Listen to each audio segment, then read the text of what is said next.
Sa mundong ito, agrikultura ang pangunahing pinagkakakitaan ng magsasaka. Mga palay, animoy mga bata na kailangan alagaan at subaybayan upang lumago at gumanda ang anihan.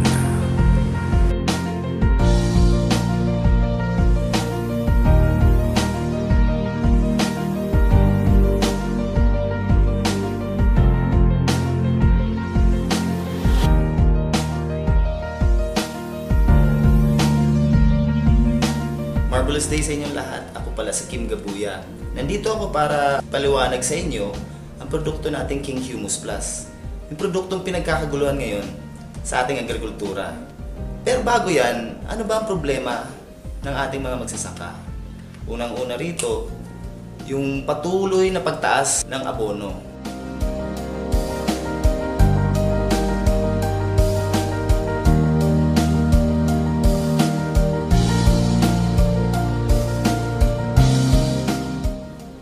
Pangalawa, patuloy naman na pagbaba ng ating mga ani.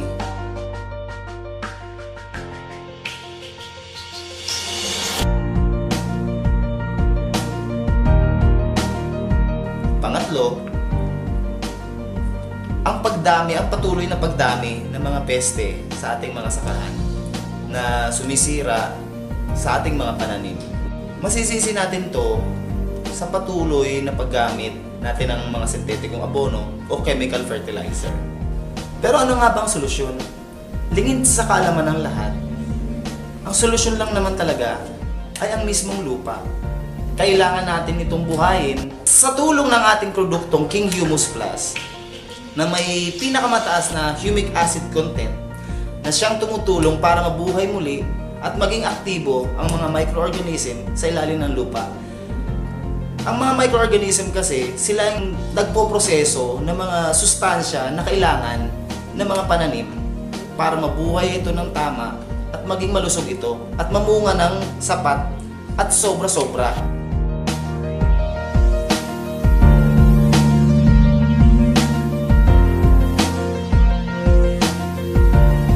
Ano nga ba ang meron sa King Humus Plus?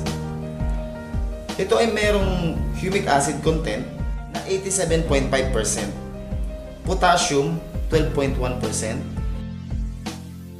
organic matter 91.12%, pH value 10, water solubility 100%. Paano ba natin to gamitin? Kung kasalukuyan ay gumagamit kayo ng sintetikong abono, pwede tayong magbawas agad ng 20% up to 50%. Isang pakete hanggang 2 pakete sa isang sako ng abonong ginagamit nyo.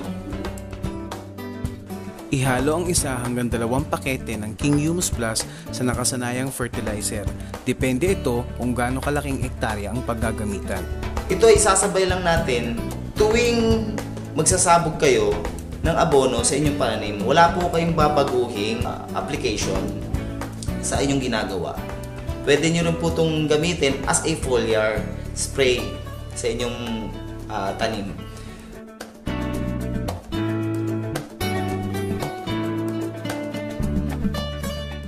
Para naman sa foliar, ihalo ang 1 pakete ng King Humus Plus sa 1 drum ng tubig. Kung di kalakihan ang paggagamitan, kumuha ng 2 kutsara ng King Humus Plus at ihalo ito sa 16 liters na tubig.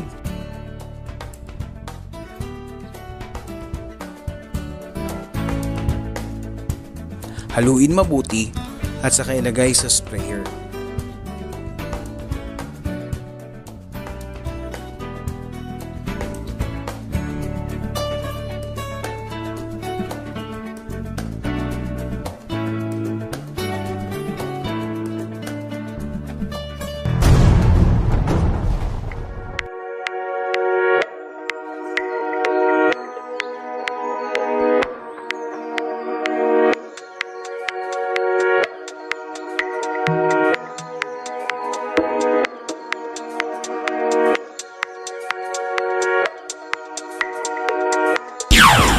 talaga maganda yung epekto.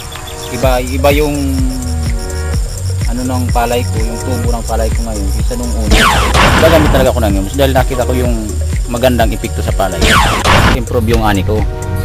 Dati, inaanihan ko lang ng 165. Pero ngayon, 198. Nung gumamit ako ng humus. Mas bumigat. Tapos bumibigat ng 2 hanggang 3 kilo kada sako. Sana pa ako nakatipid.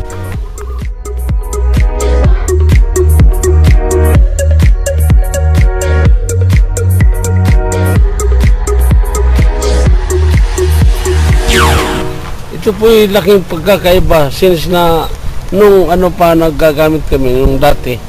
Ito ngayon ibang-iba talaga ang ano ng palay.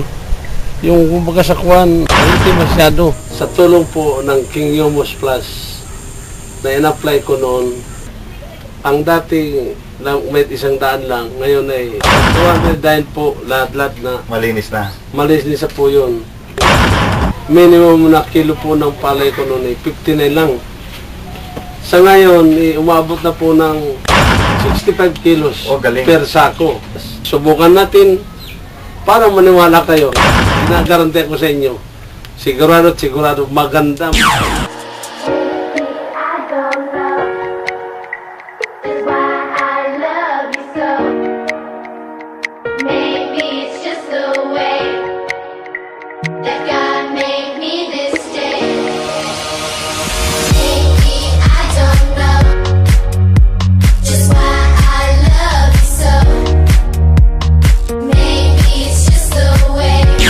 Magandang hapon po sa inyong lahat. Ako po si Danilo Laudencia ng Barangay Tuban. Gumamit po kayo ng Humus Plus. Ang paggamit ko po ng Humus Plus dati ay inihahalo ko sa abono. Yan po ang aking application nito ay nilulusaw ko sa timba at nilalagay sa spray can na siya pong isinusunod dun sa puno pag nag-aabono na yung mga tao. Napakaganda po ng procedure na to kasi po walang nasasayang sa ating Humus Plus. Sa ngayon po, nasasabi ko sa inyo na ang resulta ng Humus Plus ay maganda po para sa akin. Kasi po ay, sa tingin ko ay nadagdagan nito yung aking ani nung nakaraang taon. Kasi sa obserbasyon ko po ay mas maganda ang bunga ng mais ngayon. Ang sako po ng abono, 2 sachet ng Humus Plus po ang aking ginagamit. Salamat po sa Humus Plus dahil dumating sila sa larangan ng pagbubukid. Malaki pong tulong ito. Maraming salamat.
Dito po sa harap ng aking bahay mismo. Sa durong awang ko po mismo, kita po ninyo, bintana po yan. Kita po ninyo, nakabuhay po ako ng okra. Dati po, hindi ako nakakabunga ng okra dyan. Kita po ninyo ngayon kung paano mo namunga ang okra dito sa harap ng bahay ko. Isang napakagandang ebidensya po kung paano po magandang gamitin ang King Humus Plus. Ang kalamansi, ito po, inisprayan ko lang po ang mga kalamansi na yan, King Humus Plus. Kita po ninyo, naging bulaklak. Halos 3 linggo lang po yan, lumabas yung mga bulaklak niyan. Ito po naman sa kabila, binombahan ko po ng King Humus Plus, tingnan po ninyo pati sa lupa.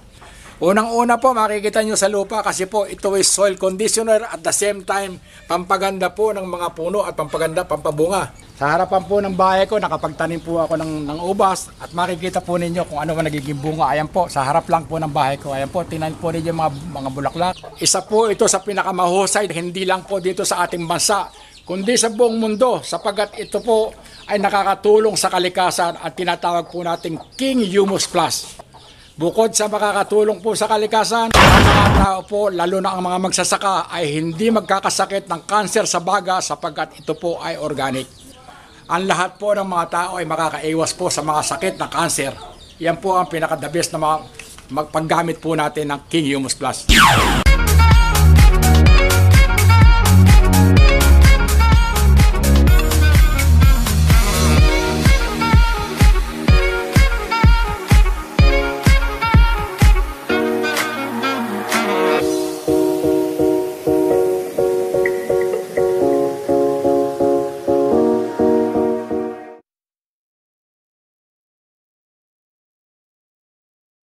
Isa ang Pilipinas sa mga unang bansa na ginawang batas o state policy ang pagtuturo at pagpapaunlad ng organic farming. Ito po ang Republic Act 10068 o ang Organic Agriculture Act of 2010. Ano po ang ibig sabihin nito? Habang pinapalawak natin ang access ng bawat pamilya sa mura at sapat na pagkain, kailangan din natin pag-igtingin ang pagpapalaganap ng mga kaalaman at teknolohiyang magpapanumbalik sa kalusugan ng mga lupang sakahan. Dito po pumapasok ang halaga ng organic agriculture. Mismo ang United Nations Food and Agricultural Organization na po ang nagsasabi, malaki ang potensyal na organikong pagsasaka na maiangat ang kita at labanan ang gutom at kahirapan sa mga pagpapaunlad ng bansa tulad ng Pilipinas. Dahil hindi ginagamitan ng chemical-based fertilizers, ligtas na paraan ito sa produksyon ng pagkain at malayo ito sa posibleng banta sa kalusugan at kalikasan. Nakakatulong din ito upang mapababa ang gastos sa sakahan. Patunay nga po, si Ginoong Benjamin Lao ng Bansalan, Davao del Sur, ang pinangalan natin ng Gawad Saka Outstanding Organic Agriculture Farmer sa taong ito. Sa bunga at benepisyong hatid ng organikong pagsasaka. Maging mabuting halimbawa nawa ang kanyang tagumpay sa mas marami pa nating mga kababayan upang tangkilikin ang ganitong pamamaraan ng pagsasaka.